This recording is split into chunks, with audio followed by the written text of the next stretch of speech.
Social media पे बहुत सारे लोग ये कह रहे हैं कि महागठबंधन लड़ाई में है, महागठबंधन फाइट में है और महागठबंधन को सीटें इस पर आएंगी, लेकिन मुझे कहीं से सीटें जो है दिख नहीं रही है उनके पक्ष में। तो लोग विरोध तो कर रहे हैं, लेकिन लास्ट में ये कह रहे हैं कि क्या करेंगे, ऊपर से मोदी जी को देख करके वोट तो इन्हीं को देना पड़ेगा। इस बार जो बंटवारा यहाँ पे हो रहा है वोट का, जो पोलराइजेशन हो रहा है, वो धर्म के नाम पे हो रहा है। आज साधना टीवी के ग्रुप एडिटर श्री मुकेश कुमार जी से मेरी मुलाकात हुई और उनके साथ कुछ देर तक यात्रा करने का मौका मिला। तो मुकेश जी, मैं आपसे सीधे सवाल पे आता हूं। आप मुझे बताइए कि आपने चुनावी क्षेत्र का काफी दौरा किया है, आपका क्या मानना है, आपने क्या देखा है कि ग्राउंड रियलिटी क्या है, अभी क्या होने वाला है? देखिए, 126 सीटों के लिए कल जो है मतदान होने हैं और उसमें पटना, जहां हम लोग आज हैं यहाँ पर जिस गाड़ी में, पटना में भी यहीं पे मतदान होना है। जो मैं देख करके आया हूँ, ग्राउंड रिपोर्ट अगर आप कहें तो ग्राउंड रिपोर्ट यह है कि पूरी तरीके से एनडीए के पक्ष में हवा है। और मुझे तो लग रहा है कि सोशल मीडिया पे बहुत सारे लोग ये कह रहे हैं कि महागठबंधन लड़ाई में है, महागठबंधन फाइट में है और महागठबंधन को सीटें इस पर आएंगी, लेकिन मुझे कहीं से सीटें जो है दिख नहीं रही है उनके पक्ष में। इसकी एक वजह यह भी है कि ये जो पहले फेज में जो 126 सीटें हैं, इनमें ज़्यादातर सीटें बीजेपी के प्रभाव वाली, यानी पिछली बार 2020 के चुनाव में बीजेपी यहाँ से लीड कर रही थी, करीब 80% सीट जो है बीजेपी के खाते में थी। लेकिन इस बार मुझे लगता है कि 90 to 95% सीट जो है इस बार बीजेपी के खाते में होगी, या यूं कहें जो एनडीए के खाते में होगी। और यहाँ पे एक तरीके से लैंडस्लाइड विक्ट्री अगर आप कहें तो लैंडस्लाइड विक्ट्री मुझे दिख रही है। एनडीए की या बीजेपी की? नहीं, एनडीए की, केवल बीजेपी नहीं, एनडीए की। आप कहें कि एनडीए के सारे प्रत्याशी जो है यहाँ पर जीत। अरे ये सबसे बड़ी बात देवेश जी यहाँ पर ये है ना कि एनडीए में जो सीटों का बंटवारा हुआ है और जो ग्राउंड पे जो पहले था कि भाई बीजेपी के जो कार्यकर्ता थे उनका चिराग पासवान के साथ में थे, क्योंकि चिराग पासवान जो है पिछली बार अलग लड़ गए थे। जेडीयू के कार्यकर्ता का जेल जो है वो चिराग पासवान के कार्यकर्ताओं के साथ नहीं था।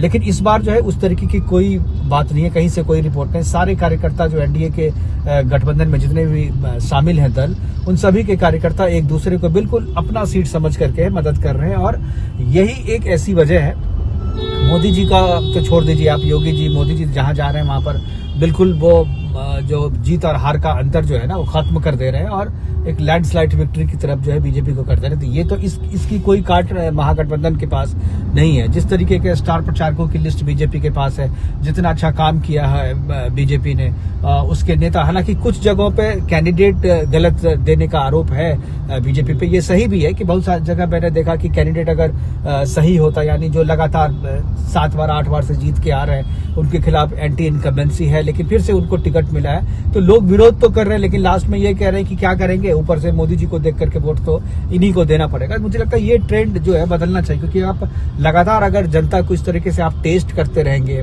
उन पे दबाव डालते रहेंगे जी मोदी के नाम पे आप किसी को भी वोट डालिए, तो मुझे लगता है कि एक टाइम ऐसा आएगा जो जनता जो है वो आपसे खफा हो जाएगी, रूठ जाएगी।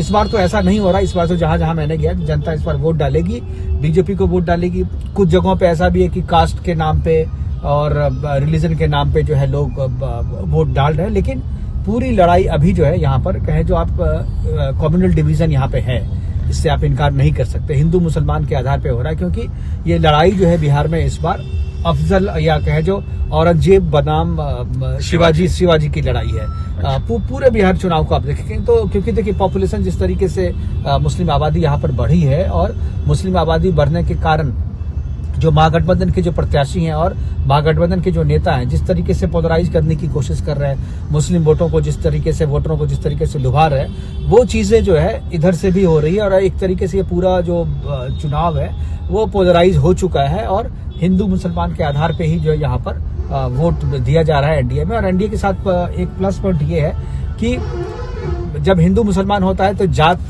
के आधार पे जो बंटवारा था, जात के आधार पे जो बंटवारा, वो बंटवारा खत्म हो जाता है। और रिलीजन के आधार पे जो है लोग गुटबाजी जो है या बंटवारा होता है। देखिए डेमोक्रेसी में देवेश जी एक चीज है कि डेमोक्रेसी में बंटवारा होता ही होता है। जब आप वोट डालने के लिए जाते हो तो बंटवारा तो होता ही है। किसी भी चुनाव आप देख लें, चाहे वो जात के नाम पे हो, चाहे वो धर्म के नाम पे हो, चाहे वो व्यक्ति के काम के नाम पे हो, तो बंटवारा तो होता है। तो इस बार जो बंटवारा यहाँ पे हो रहा है वोट का, जो पोलराइजेशन हो रहा है, वो धर्म के नाम पे हो रहा है और हिंदू मुसलमान के आधार पे ही जो यहाँ पर वोट डाले जाएंगे।